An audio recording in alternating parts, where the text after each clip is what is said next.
To begin with, I just want to read Article 238 of the Constitution, Clause 1.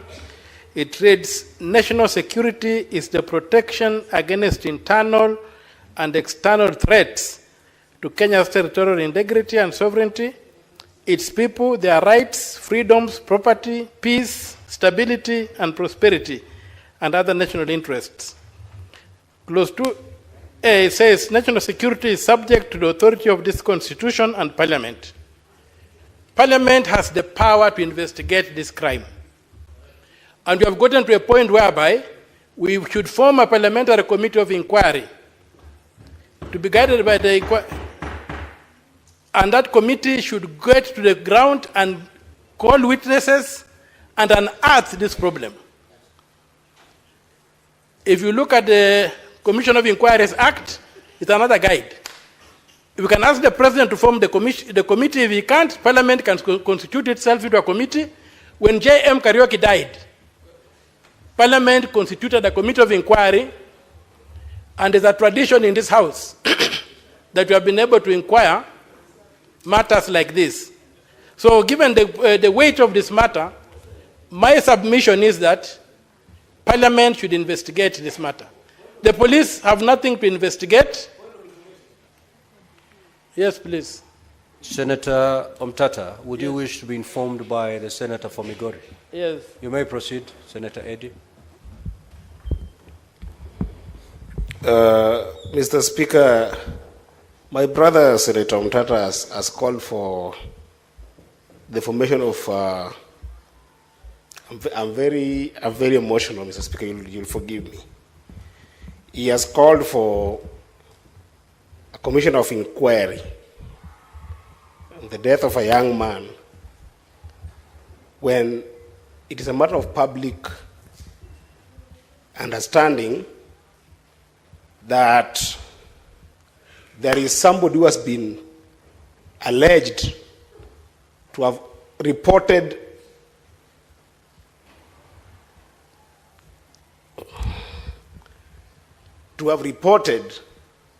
that Ojwang had published something about him. How does the justice system work, Mr. Speaker? How does it work? Senator, can it be... Senator Eddy, what is this information that you'd wish to share to aid Senator Omtata's contribution? What I want to share with Senator Omtata is there is a serious person who works in the police rank who had an issue with this young man, and there's nothing to inquire about him. At the very least, let the young people in Kenya see that at least this person is behind bars, or at least has written a statement for which can form a basis for any kind of inquiry. There is nothing to inquire about a DIG who had an issue with this young person, Mr. Speaker. What is there to inquire? Senator, and is the one who sent for him, Mr. Speaker. What is there to inquire? Senator Eddy, I've given you some latitude because we wanted to know, to understand the information you wanted to volunteer. Nevertheless, Senator Omtata, if that is helpful, you may proceed. Well, it is helpful to the extent that you have not seen the tweet. Personally, I have not seen the tweet that has been referred to or the insulting statement that's alleged. I have not seen it. Naturally, this thing would have been floating around. So it looks like if there was one, there's a very heavy cover-up that we are not able to leave it to the ordinary law enforcement mechanisms to get to the root of this matter. That's why I would like people like Senator Sifuna here, Senator Mandago, and people, and the bull of Nandi, Senator Cherargei, to sit on this issue and try to bring closure to this. We had Gen Zs killed in this country. It's close to a year today. No stone has been turned. And if it has been turned, what was seen under that stone has not been told to us. That's what I'm saying, as the ultimate house. And that's why I read this constitution, 258 clause 2A. National security is our business. And national security includes the lives of Kenyans. A life of a Kenyan has been lost. Many lives have been lost. Nobody has been held accountable. That's why I'm saying that in this particular matter, we form a body, a committee of inquiry, the way it was done when J.M. Kariuki died, and the way it was done when recently when this lady was killed by the British soldiers. And we unearth the evidence we can get and force law enforcement to act. If we leave it to law enforcement, we are going to complain, daylight, sunset, and the things will go cold. Let this House take charge and get to the bottom of this matter, turn whatever stone there is to be turned, look under that stone, and tell the world what they see. That's what we need. Otherwise, we are going to end up nowhere. They are going to sanitize this thing and it's going to disappear. This was a murder. We even have information when this guy was taken to the Central Police Station when he was bleeding. We would like these people to have a forum where they can come and tell us what they saw without fear of being victimized. That's why I'm asking for a parliamentary commission of inquiry. Thank you, Mr. Speaker. Senator Nderitu. Asanti Bwana Spika kunipa fursa hii. Kwanza kabisa nataka kuleta risala zangu za rambirambi na watu wa Laikipia kwa familia ya Albert Ojwang. Na nimpongeze Seneta wa Migori Edi kwa kuleta taarifa hii kwa sababu wakati huu Bwana Spika kwa nchi nzima kuna tanzia kwa sababu ya kumpoteza kijana barubaru. Kijana ambaye alikuwa ana maono.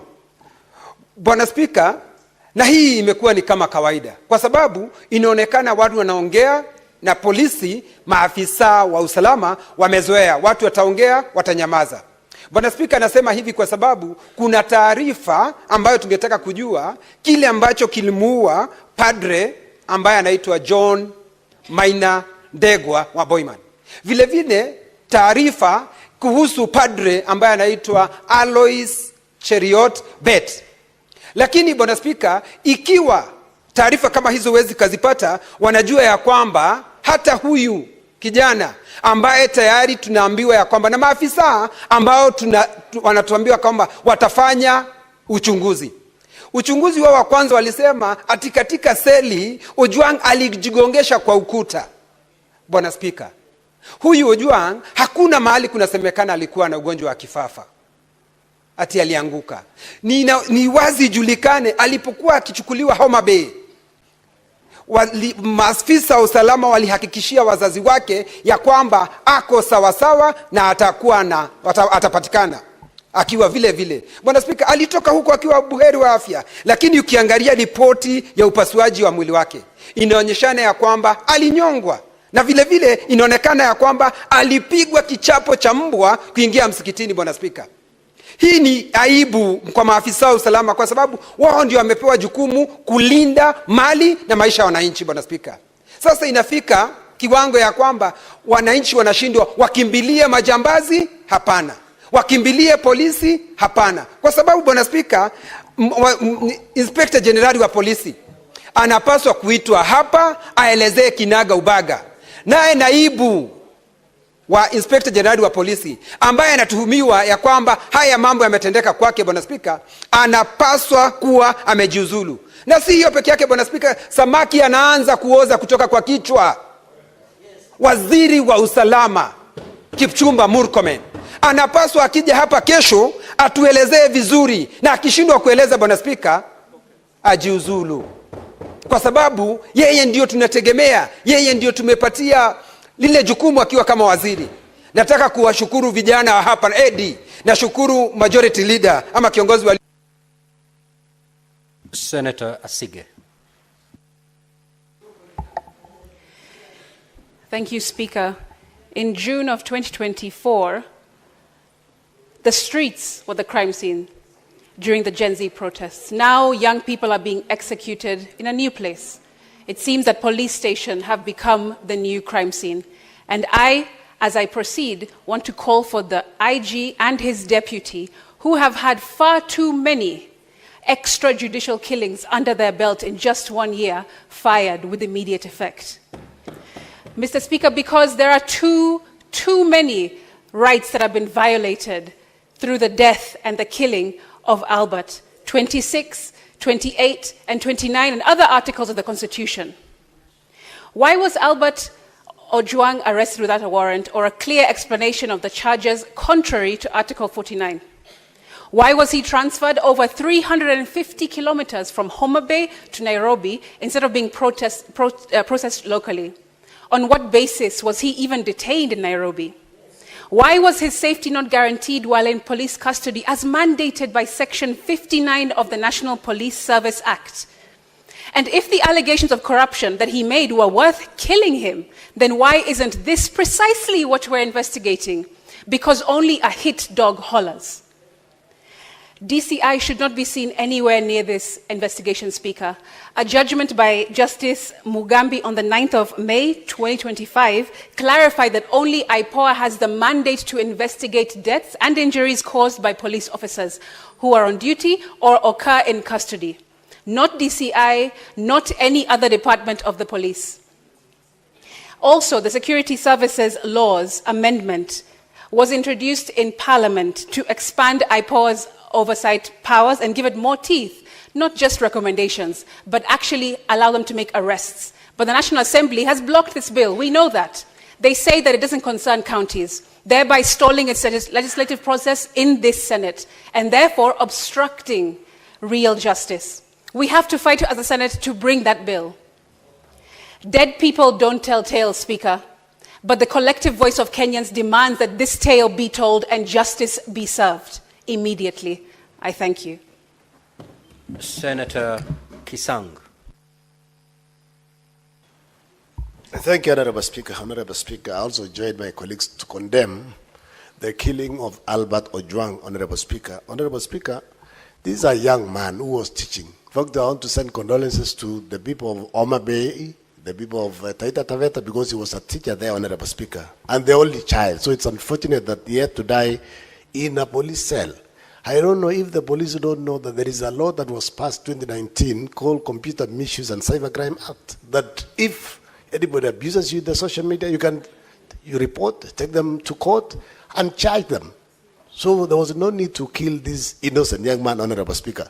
Honorable Speaker, I think it is time now for the National Police Service to put CCTV cameras in the cells, because we have lost many people in the cells, and there is no record to show what could have happened, actually, Honorable Speaker. They need to the National Assembly need to afford some resources so that all our cells in the country, Honorable Speaker, are put CCTV cameras so that, there will be no excuse to say that somebody committed suicide. The report of autopsy is already out, Honorable Speaker, and they have said, the pathologists have said, Albert died not because of self-inflicting injuries. This was basically done by the police officers, Honorable Speaker. Honorable Speaker, it's unfortunate, and this should not happen in a democracy like Kenya, Honorable Speaker. We have a very progressive constitution, so these things should not happen at all. Thank you, Honorable Speaker.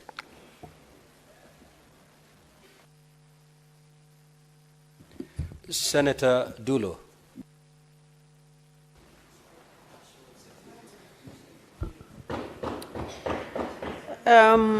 Thank you, Mr. Speaker. Mr. Speaker, I wish to join my colleagues actually in condemning what happened to Albert. Mr. Speaker, of late there is so much insecurity issues that are happening in this country. And I think it is high time that we have taken very serious action against the happenings as far as insecurity is concerned. Mr. Speaker, I saw the father of Albert actually on media trying to explain what happened to the son. And Mr. Speaker, you can imagine Albert having ugali and sukuma under a tree, and the police officers come with a motorbike and arrest the innocent young man.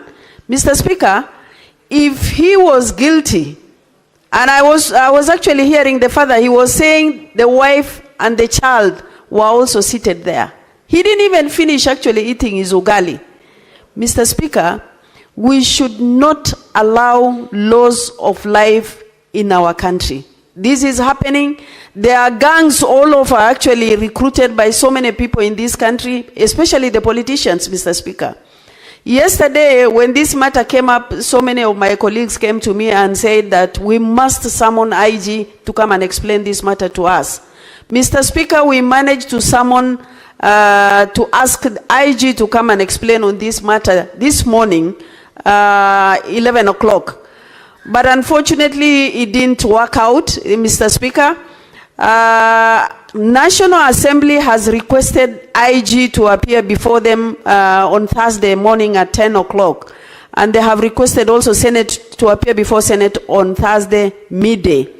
Mr. Speaker, this is a matter that police should not investigate because it's like they are investigating themselves. IPOA is in place. They should actually move with speed and ensure that investigation is carried out, and those who are concerned should be brought to books. Mr. Speaker, I request on Thursday midday, this should be the committee of the whole where we should be able to address all the matters affecting insecurity in this country. I thank you, and I pass my condolences to the family of Albert and the wife and the widow, the widow and the child. Mr. Speaker, this is a very serious matter that needs to be dealt with and put to a stop. I thank you. The Senate Majority Leader. Mr. Speaker, on behalf of the people of Kericho and on my own behalf, I join the rest of the country in passing condolences to Albert Ojwang. Mr. Speaker, I've sat here wondering, beyond the things we say as legislators, what else? What happens next? The unfortunate thing, Mr. Speaker, is that we have abated this kind of crimes for too long as legislators. We want to sit here, get clips on TikTok and say, you know, I expressed my rage. Look at the house, it's virtually empty. Because people have shared what they want to say. They have gotten theirs for the afternoon, Mr. Speaker, without a recourse. Mr. Speaker, the motion that we passed here after the June 25th protest, if we had adhered to it, and our committees, and I've said this more than 100 times on this floor, Mr. Speaker, that there were specific things that we asked each of our committees to do. The arrest procedures, Mr. Speaker, was part and parcel of what we passed in that particular motion. Mr. Speaker, the rights of protesters was part and parcel. If that had been addressed, Mr. Speaker, the young people of Angata Baragoi would not have been killed. If we had done the arrest procedures, Mr. Speaker, Albert Ojwang would not have been picked from Homa Bay to come here. And up to when, Mr. Speaker, do we want to be a house of lamentations? Let us be serious with our work. The people of our individual counties, Mr. Speaker, did not vote us in here to come and lament like them.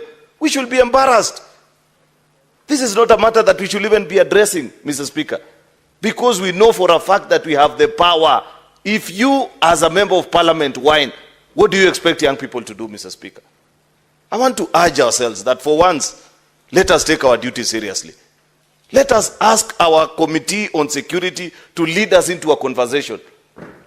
In a sitting of the entire plenary, the same way the late Senator Yusuf Haji led us in this house, in a sitting of the entire plenary, when our 3 colleagues were arrested arbitrarily.